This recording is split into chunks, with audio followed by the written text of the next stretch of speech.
Һава торышының кинәт салкынайтып җибәрүе сәбәпле грипп кебек кискен респиратор вируслы инфекция йоктырып авыручылар санының артуы күзәтелә.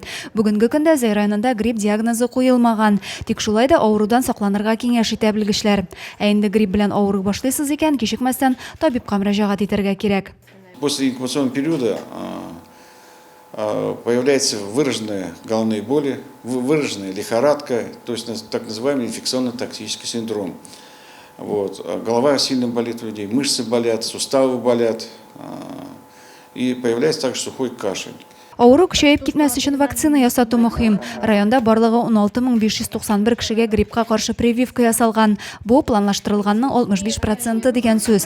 Татарстан халкына быел Совигрипп дип исемләнгән вакцина ясыйлар. Аны теләге булган һәр кеше район үзәк дәваханәсендә бушлай ясата ала. В Заинской ЦРБ мы делаем прививки от гриппа. Совигрипп вакцина называется.